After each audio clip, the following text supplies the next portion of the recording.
Abacuque, capítulo 3. Vamos buscar aí na palavra de Deus, livro do profeta Abacuque, capítulo 3. Nós vamos ler o versículo 2. Do capítulo 3. É a oração do profeta Abacuque. E no versículo 2, a palavra de Deus diz assim: Tenho ouvido, ó Senhor, as tuas declarações, e me sinto alarmado. Aviva a tua obra, ó Senhor, no decorrer dos anos e no decurso dos anos, faze-a conhecida. Na tua ira, lembra-te da misericórdia. Amém. Pai, muito obrigado pela tua palavra, pela oportunidade de estarmos juntos em tua casa, ouvindo a tua voz, que é o nosso grande interesse aqui. Nenhum de nós veio a este lugar ouvir os homens com suas doutrinas e filosofias, mas queremos a tua palavra, o pão que alimenta, a palavra que liberta, a verdade que liberta, Pai, de todo erro, de todo engano. Então te pedimos, fala conosco, fala ao nosso coração. E usa a minha vida que eu entrego em tuas mãos, pedindo graça e misericórdia e pedindo a unção do teu Espírito para que a palavra seja ministrada debaixo de poder, quebrando barreiras, chegue ao coração de cada um de nós. É o que te peço em nome de Jesus. Amém. Graças a Deus. Podem sentar, queridos. Amados, nessa oração do profeta Abacuque, ele diz que se sente alarmado, é essa expressão usada. E por que está alarmado? Pela preocupação que ele tem com o povo de Deus, pela preocupação que ele tem com o rumo das circunstâncias, que aquele povo estava tomando. E ele fala aqui a Deus na sua oração, pedindo que o Senhor avive a sua obra. Ele pede por um avivamento. E eu já preguei aqui algumas vezes a respeito de avivamento, e disse a você que essa palavra é sugestiva, porque avivar é trazer vida, e se eu preciso de vida, significa que eu estou morto, né? Avivar se aplica àquilo que já não tem mais vida, trazer vida então. E foi assim que Deus tratou conosco. A Bíblia diz que todos nós, antes de conhecermos a Cristo, estávamos mortos nos nossos delitos e pecados, mas Deus nos deu vida através de Jesus. Então a conversão, ela por si só já é um avivamento, porque antes você estava morto, mas convertido você recebeu vida da parte de Deus. E aí o profeta fala a respeito do povo de Deus e pede um avivamento da parte do Senhor. Significa que o povo de Deus estava experimentando um momento de morte. E quando a gente quer um avivamento para a igreja, significa que o mesmo raciocínio se aplica, porque a gente tem então percebido que a igreja, de uma maneira geral, está um pouco morta, está um pouco sem vida, e é necessário que Deus produza um avivamento, porque algo que também já disse aqui diversas vezes, é que avivamento não é obra de homens, avivamento é obra de Deus. Quando há um avivamento, e a gente teve vários na história da igreja, foi uma produção de Deus. Não foi uma combinação de homens, não foi um método que as pessoas usaram para promover alguma coisa nova na igreja. Hoje em dia, a gente carece desse entendimento e muitas igrejas até tentam fazer alguma coisa, muitos pastores tentam realizar alguma coisa para que então aconteça o avivamento. A gente quer um método, a gente quer uma maneira de agir para que Deus então faça alguma coisa que a gente sinta que é um avivamento. Mas não. Quem promove o avivamento é Deus, porque é Deus que dá vida. Assim como quem converte o nosso coração é Deus. Nós dizemos erradamente que nós nos convertemos, mas na verdade nós fomos convertidos. Foi Deus que nos converteu pela ação do Espírito Santo, que a Bíblia diz, convence o homem do pecado, da justiça e do juízo. Então a conversão, ela é uma obra de Deus, assim como é o avivamento. E o avivamento é uma necessidade. O profeta Abacuque enxergava isso no povo de Deus e nós podemos, a todo instante, fazer um balanço da igreja, quando eu digo, não é a nossa igreja especificamente, mas também a nossa, mas a igreja de uma forma geral, ela vem carecendo de um avivamento. Porque em muitos momentos, as pessoas estão na igreja, mas estão como mortas, não estão cheias da presença de Deus, não estão como vivas, mas sim, aparentemente, até como mortas. Então, é preciso trazer vida àquilo que está morto. É preciso que Deus mexa com aquilo que está acomodado. O avivamento tem esse poder. Ele acaba mexendo na gente, porque há uma acomodação. Muitas vezes os cristãos costumam dizer que é comum, com o passar dos anos no Evangelho, da conversão, que a gente se acomode, que a gente perca o primeiro amor, né, como até Jesus disse numa carta no Apocalipse. Então, a gente acha que isso é uma coisa comum, mas não deveria ser assim. A gente deveria manter a mesma fé e melhorando a cada dia, e não piorando.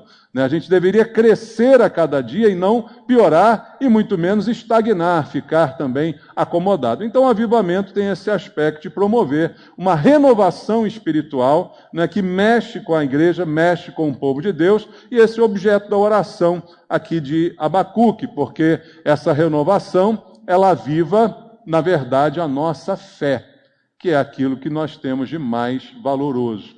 Qual é o maior valor de um cristão? É a sua fé. A Bíblia diz: a nossa fé é que vence o mundo. A Bíblia diz: sem fé é impossível agradar a Deus. Então, qual é a coisa mais importante que nós temos? É a nossa fé. E o que é avivado quando há um avivamento, exatamente, é a nossa fé. E é necessário que ocorra esse avivamento para que a nossa fé fique cada vez melhor. Cada dia, um dia melhor, um ânimo novo. Como diz a Bíblia, a vereda do justo é como a luz da aurora que vai brilhando mais e mais até ser dia perfeito. Então Deus prevê um progresso na vida da gente, e não uma vida de altos e baixos. Hoje estou bem, amanhã estou mal, né? Hoje eu estou cheio de fé, amanhã estou sem fé. Hoje eu estou animado, amanhã estou desanimado. Não é esse o padrão que Deus deseja para o seu povo e para a sua igreja. Então, há uma renovação espiritual necessária, e essa é a oração de Abacuque. E eu creio que nós podemos orar por isso também, para que isso aconteça na igreja, na vida de cada um de nós, para que a nossa fé seja sempre constante e sempre experimente um crescimento. E quando há, de fato, um avivamento, e aí por isso eu disse, não é uma obra dos homens, mas é uma obra de Deus. As pessoas às vezes confundem avivamento com pulo, com dança, com correria, com gritaria. Essa igreja está avivada. Por quê? Porque a gente aqui corre, dança, pula, dá cambalhota, voa. Não, irmãos, isso não é necessariamente um avivamento. Isso é uma movimentação e não necessariamente promovida pelo Espírito de Deus. Então, é importante a gente perceber que quando há um avivamento genuíno, ele promove certas coisas que sempre vão acompanhar um avivamento real, e quando você olha para a história, você vai perceber que isso sempre aconteceu. E a primeira coisa que é promovida por um avivamento real é o arrependimento. Eu preguei aqui domingo passado à noite a respeito de arrependimento. O arrependimento é sempre a primeira coisa que acontece quando há um avivamento. Os grandes homens usados por Deus ao longo da história da igreja, que foram instrumentos de Deus para o avivamento, ao pregarem a palavra, ao ministrarem, havia uma comoção na igreja e as pessoas eram levadas ao arrependimento, que é, na verdade, o foco da pregação do Evangelho. Jesus disse aos seus discípulos que em seu nome fosse pregado o quê, irmãos?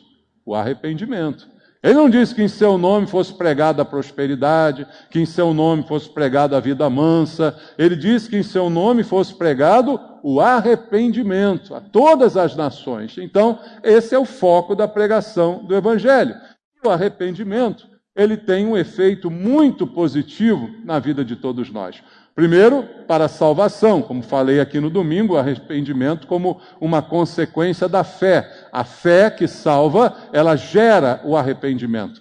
Não é o arrependimento que produz a salvação. A Bíblia diz que a salvação é pela fé. Mas a consequência da fé é que ela me leva a um constrangimento que me leva ao arrependimento. Então eu percebo que há um benefício também para o salvo, e depois de salvo, eu ainda preciso me arrepender. Por que a gente precisa se arrepender depois de salvo? Depois de salvo, você nunca mais pecou? Você nunca mais cometeu nenhum deslize na sua vida? Evidentemente que não. A gente por mais que não queira, a gente pode acabar pecando acidentalmente. A Bíblia diz que quem é nascido de Deus não vive na prática do pecado, mas acidentalmente o pecado ocorre. E quando o pecado ocorre, o remédio continua o mesmo.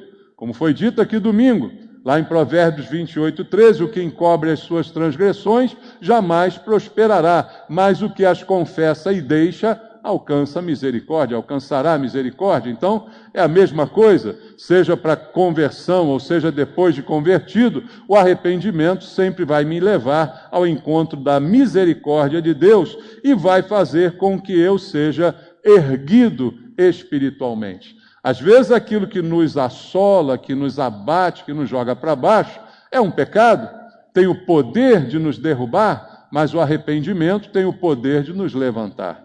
Porque ele nos restaura diante de Deus, que é aquele que foi ofendido pelo nosso pecado. Então veja um texto em 2 Coríntios, capítulo 7, versículo número 10.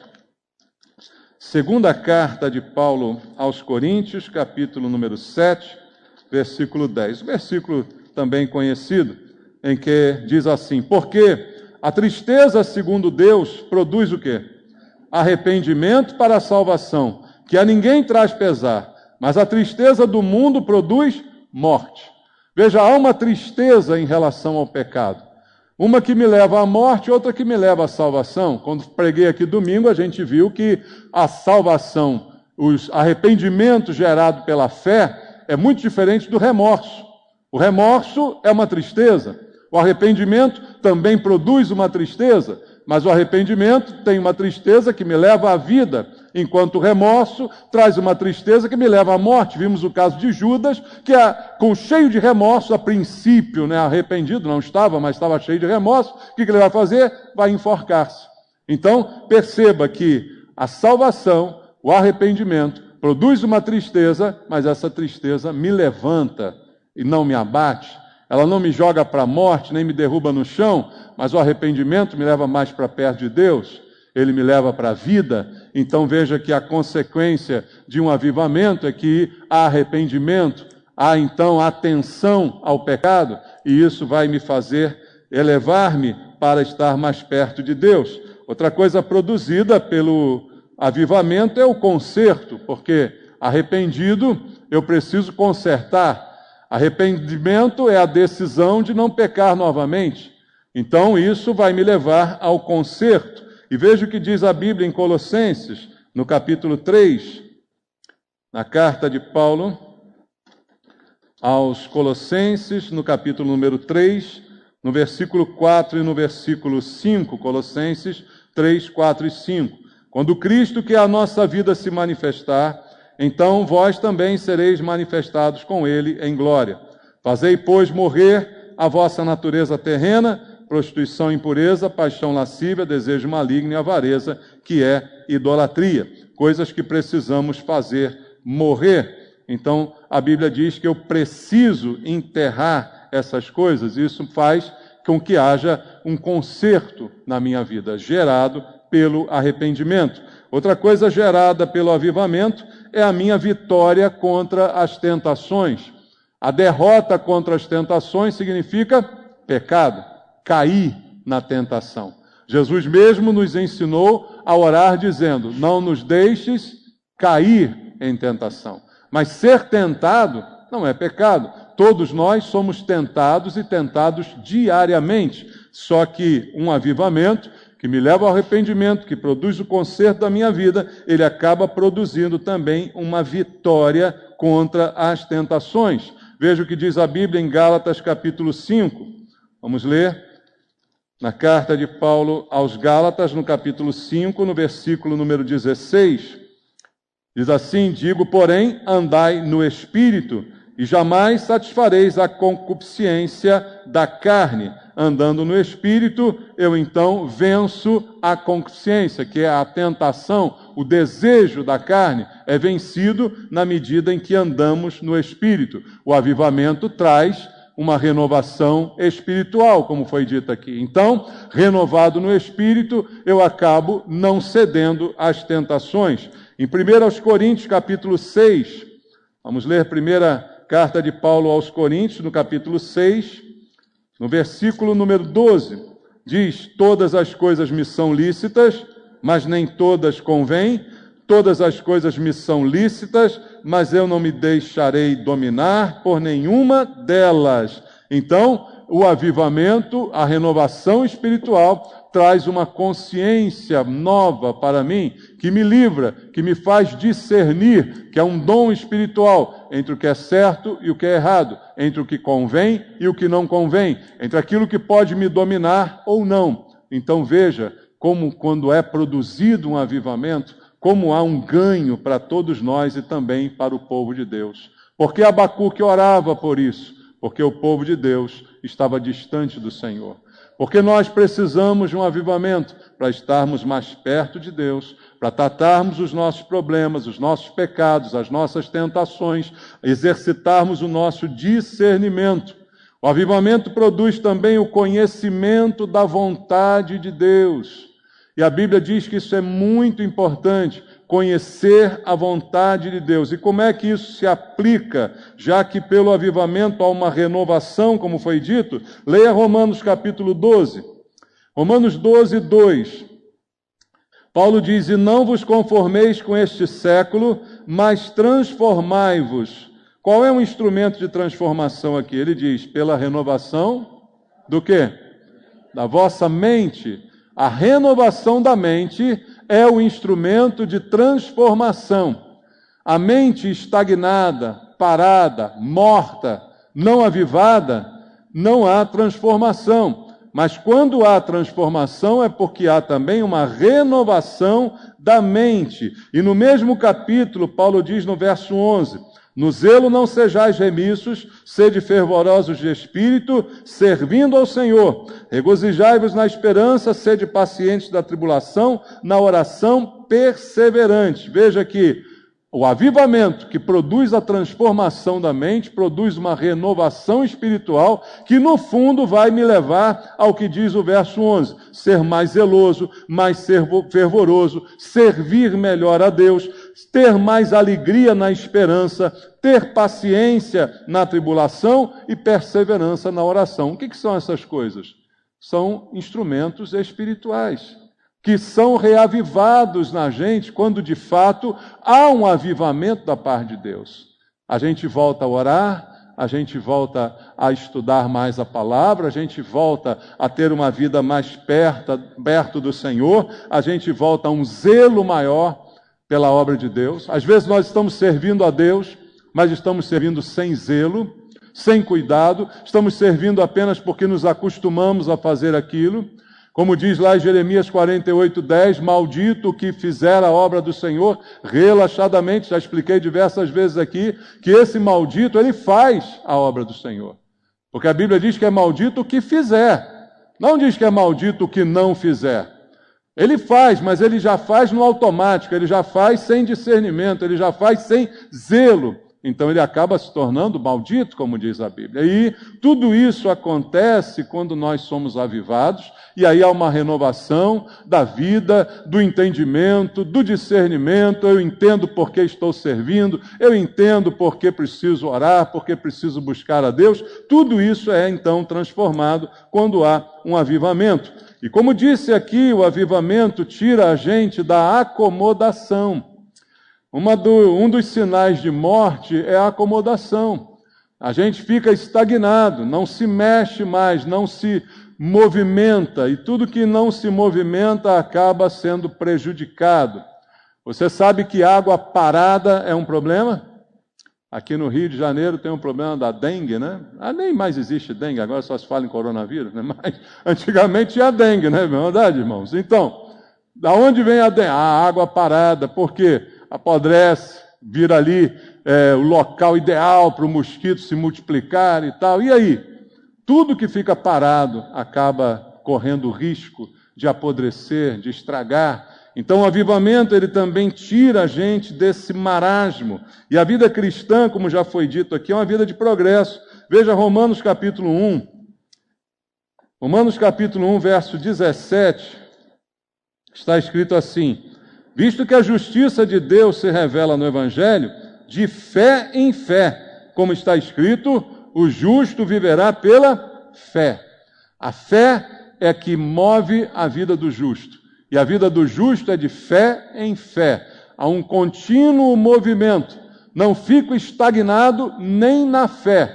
Nem na fé eu vou parar. Muito pelo contrário, eu preciso crescer. Eu preciso melhorar. Eu preciso me aperfeiçoar. E o avivamento, quando vem da parte de Deus, ele tem também o sucesso de nos tirar dessa acomodação, de mexer na vida da gente, mexer na vida da igreja. Veja, 2 aos Coríntios, capítulo número 3, versículo número 18, na segunda carta do apóstolo Paulo aos Coríntios, capítulo 3, verso 18. E todos nós, com o rosto desvendado, contemplando como por espelho a glória do Senhor, somos transformados de glória em glória, na sua própria imagem, como pelo Senhor o Espírito. Mais um texto que dá a ideia de uma constante renovação. O outro diz, de fé em fé. Esse diz, de glória em glória. Crescendo sempre, progredindo sempre, conhecendo mais. Em Oséias 6,3, que está escrito lá, conheçamos e prossigamos em conhecer ao Senhor. Não cheguei a um nível que me permita não mais conhecê-lo. Não cheguei a um nível de fé que não permita que eu possa ainda melhorar. Não chegamos a um nível que a gente pode simplesmente se aposentar. Não, é de fé em fé, é de glória em glória. A vida tem que ter movimento. Vida cristã precisa de movimento. Movimento em Deus. Não é o movimento do mundo, não. Não é para dançar não, irmão, mas é para se mexer na presença de Deus. É para agir, para não ficar estagnado, para não ficar parado como água que acaba apodrecendo. Outra característica deste avivamento é que ele também desperta a gente do sono mortal que muitas vezes quer nos dominar. Em Romanos capítulo 13, vamos ler? Romanos capítulo número 13, do versículo 11 ao versículo 12. Romanos 13, 11 e 12 diz assim: E digo isto a vós outros que conheceis o tempo, já é hora de vos despertardes do quê? Do sono, porque a nossa salvação está agora mais perto do que quando no princípio cremos. Vai alta a noite e vem chegando o dia. Deixemos, pois, as obras das trevas e revistamo-nos das armas da luz. Olha a ideia do apóstolo Paulo aqui para nós, irmãos. Já passou o tempo de dormir. Agora é hora de ter atenção, porque o tempo está cada vez mais próximo, mais do que quando cremos, mais do que quando nos convertemos. Jesus está às portas, você crê nisso?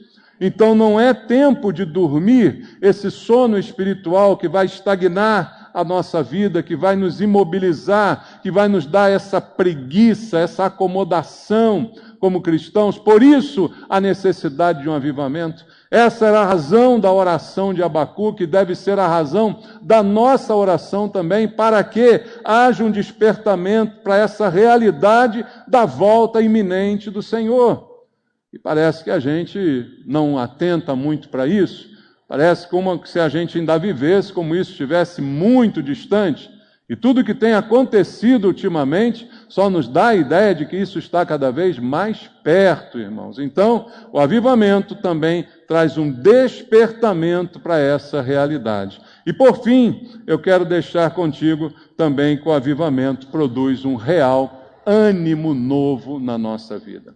Aquele ânimo do qual o Senhor disse, quando disse para nós: teremos aflições, mas tem de bom ânimo.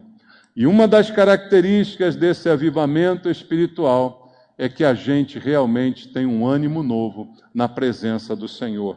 As coisas são simplesmente renovadas. E a palavra de Deus é quem produz esse avivamento. E isso é outra característica importante de se levar em conta. Como eu disse, o avivamento não é um movimento que a igreja promove. Eu estou achando a nossa igreja muito parada. Amados, igrejas têm características.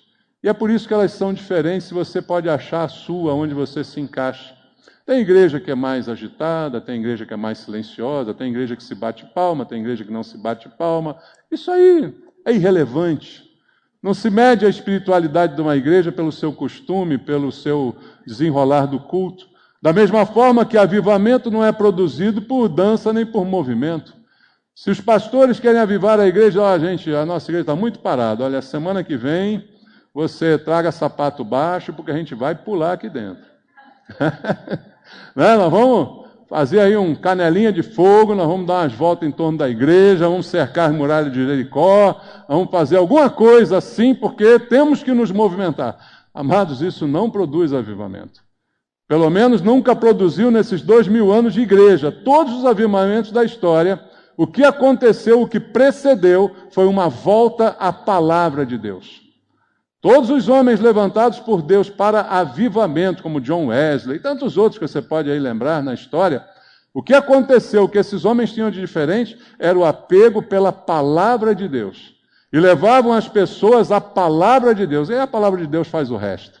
É ela que produz, pelo Espírito Santo, o arrependimento, né? O convencimento. É ela que revela a verdade de Deus, que liberta. Então, o que vai acontecer é que o avivamento produzirá um apreço pela palavra, um ânimo novo que vem da palavra de Deus. Eu deixo contigo o versículo em 2 Crônicas, segundo livro de Crônicas, capítulo 15, versículo 7 e versículo 8. É o nosso último versículo da noite, 2 Crônicas, capítulo 15, versículos 7 e 8.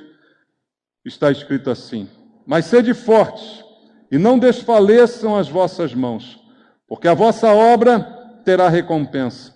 Ouvindo, pois, Asa estas palavras e a profecia do profeta filho de Oded, cobrou ânimo e lançou as abominações fora de toda a terra de Judá e de Benjamim, como também das cidades que tomara na região montanhosa de Efraim, e renovou o altar do Senhor que estava diante do pórtico do Senhor. O que fez com que Asa cobrasse ânimo e tomasse uma atitude foi ouvir estas palavras.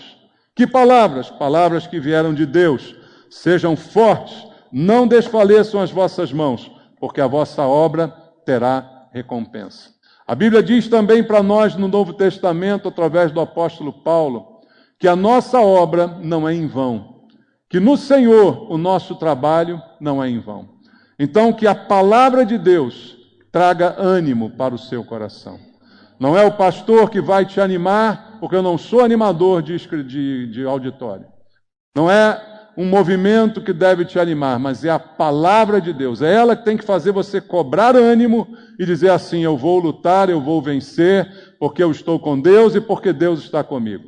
Então eu estou cheio do Espírito Santo, eu vou renovar a minha vida, renovar o meu altar diante de Deus, e eu vou lutar e eu vou vencer, porque eu cobro ânimo com a palavra. A palavra traz verdades que vão me animar de verdade. Não porque ela me agrada, mas porque ela vem de Deus e ela produz aquilo que Deus deseja através da sua palavra. Então que Deus promova em nós, queridos, um avivamento. E que você não deixe a sua vida ficar estagnada. Não deixe morrer a sua fé. Não deixe que você desanime. Abra o seu coração para que o vento do Espírito sopre e renove o ar da sua vida.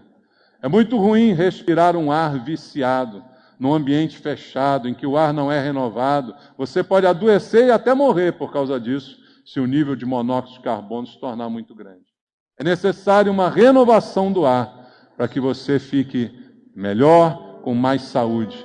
E esse ar do qual estou falando é o vento do Espírito Santo, que precisa soprar sobre nós, trazendo o avivamento que é necessário para que a gente continue fazendo a obra de Deus com alegria, com determinação, com vontade, cheio do poder de Deus. Que isso aconteça. Vamos orar por isso?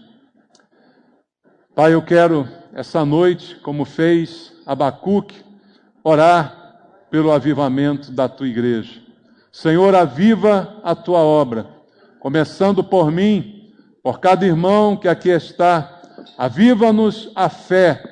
Move, Senhor, move em nós o teu Espírito, sopra sobre nós o vento do Espírito Santo, trazendo arrependimento, mudança, Pai, trazendo confronto, trazendo agitação espiritual, para que não haja estagnação na nossa vida, para que ninguém fique para trás, para que ninguém se acomode, mas haja um progresso, um dia a dia de crescimento na Tua presença, para que façamos a Tua obra com zelo, com vontade, com alegria, que não seja pesado para nenhum de nós estarmos em Cristo, que isso tudo seja mudado através do avivamento, que venha pela Tua palavra para nos convencer, para nos tocar, para gerar em nós aquilo que o Senhor deseja fazer.